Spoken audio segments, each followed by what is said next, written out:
অন্যের জন্য শুভ কামনা করলে এটা ফিরে নিজের দিকে আসে, এটা খেয়াল রাখেন। এটা একটা লাইফ হ্যাকস শেয়ার করতেছি, আজীবন কাজে লাগবে। অন্যের জন্য যেটাই ভালো কামনা করবেন এটা ঘুরে আপনার দিকে আসবে।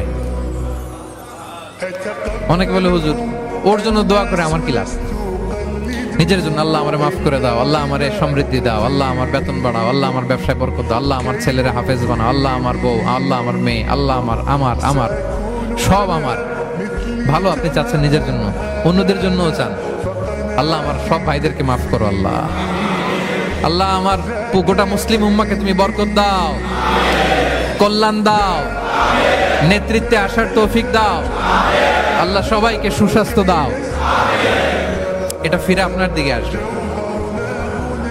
অন্যের জন্য শুভকামনা বহুগুণ বৃদ্ধি হয়ে নিজের দিকে রিটার্ন করে। বিষ্ণু সাল্লাল্লাহু এটাই বলেছেন, মা মিন আবদিন মুসলিমিন ইয়াদউ লিআখিহি বিযাহরিল গায়বি ইল্লা ক্বালা লাহুল মালাকু ওয়া লাকা বিমিসলিন।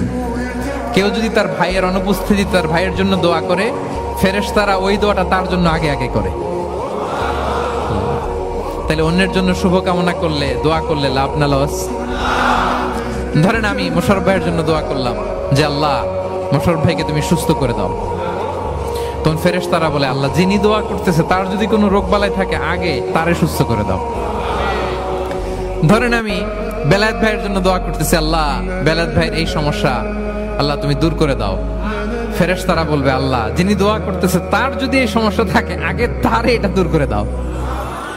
ধরেন আমি দোয়া করলাম আল্লাহ আমার এই ভাই, আল্লাহ সে গরিব, তার অর্থের বড্ড অভাব, দারিদ্রতা, আল্লাহ তুমি আমার ভাইয়ের দারিদ্রতা দূর করো।